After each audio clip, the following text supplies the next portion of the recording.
was a preacher. I was a husband.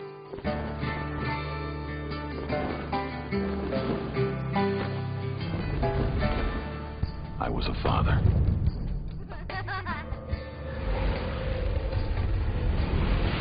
They destroyed everything.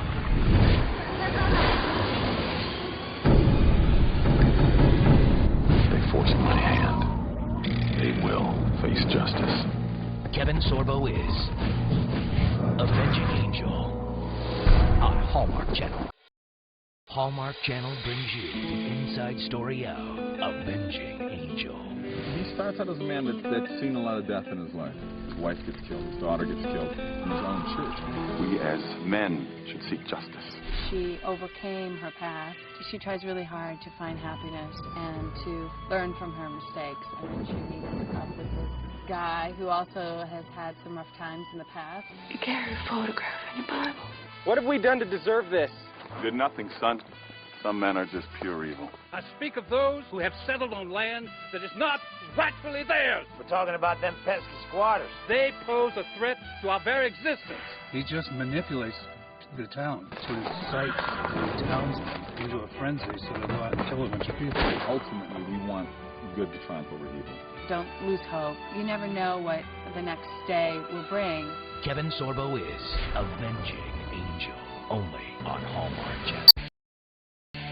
Hi, I'm Marissa from Hallmark Channel, here to bring you an exclusive look with some behind-the-scenes footage of our newest original movie, Avenging Angel, starring Kevin Sorbo. We got the chance to go on set and talk to Kevin and see what he thought about playing a preacher turned gunslinger. I call it Pale Rider meets Death Wish. It's a man that knows how to defend himself. So, Kevin, are you liking the facial hair? It's scratchy. You know, I don't get the real good thing up here. Maybe it's a Scandinavian thing. I don't know. We don't grow great facial hair. We just grow tall. You want me? Come and get it right now. Bang! Oh, my God! I also said bang through my The bad guy of our story is played by Wings Hauser, and we spoke with him on set to see what it was like to play a villain in the Old West. They didn't have therapy back then. I think greed's a good thing. Where do you get to manipulate people in real life? Are you kidding? I want them driven out or buried. Who knows? I mean, I could turn out to be the good guy. Good.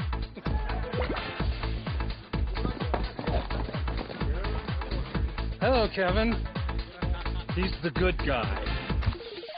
The leading lady is played by Cynthia Watros. She sat with us and told us what's it like to wear such an elaborate costume. I'm just now getting used to the corset. It's really great for you because there's no, I mean, how can you slouch in a corset? I didn't eat lunch for the first, 2 days because how can you? You know I'm going to come back in again. Wait, I'm not the first interview you crashed? I crashed somebody earlier. Oh. Oh, it's lunch. Let's go. That's it for this edition of Hallmark Channel's Inside Story. Join us again for more at hallmarkchannel.com. See you next time.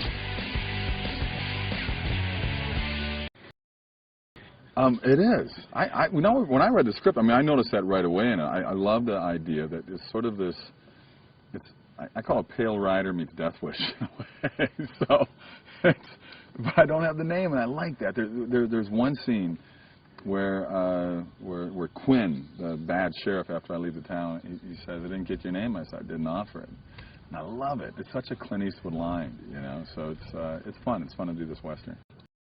Right now, what we've shot so far, we're shooting basically the last 2/3 of the movie. The first third we haven't shot yet. I'm going to find the first third, I think, more challenging emotionally, and it's going to be fun to play. And it's going to come when I do have to try to talk these guys out of, leaving my town alone, leaving my church alone, that the settlers in there, they're in there for sanctuary. It's a house of God, leave us alone. A small fight happens, they knock me out, and they blow up the church. And I think the moment I have to crawl through the burning church and find my daughter's doll, and the realization that she was in there and she's dead now, I think that's going to be, and also the scene that sort of, we've shot a scene leading up to it today where I have to go back to the gravesite and I haven't been there in 3 years. But up to that, I think I like the stuff I'm doing right now. I mean, Dave gave me the road he wants me to take with it, and you know, I think all of us have a dark spot in our minds that whether we bring it out or not, it's there. And this is a place that I'm able to, you know, that's why I love acting. I can be somebody that, you know, that I'm not. But certainly, you know, I've felt the anger towards things that are going on, especially in today's world with all these wars and everything and these terrorists and stuff. So I think of if something did happen. I have 3 small children, you know, 1 year old, 3 years old, and 5 years old. I think if anybody ever did anything to them, yeah, you know, they better run. No. Today we have a lot of gray areas. You're right. I think what people like about westerns, you do have, you know, I wear a black hat, but I'm still the guy in the white hat. You know, the symbolism is there, and I think that people still, ultimately, we want good to triumph over evil.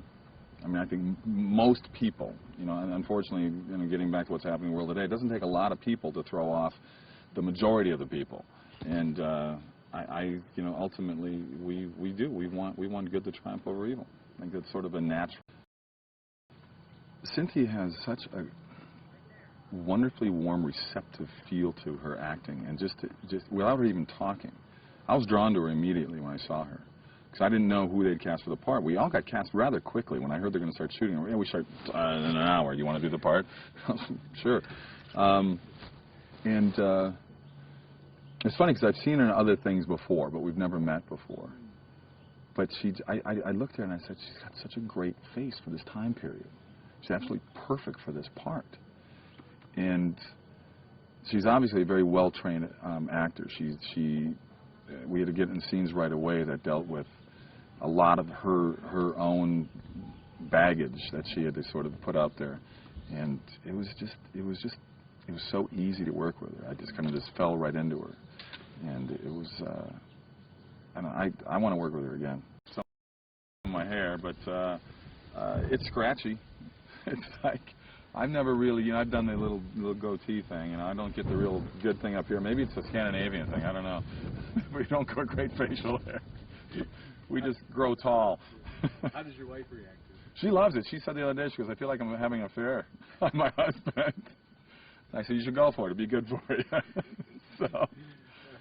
So far she's liking it. She goes, don't shave it. You know.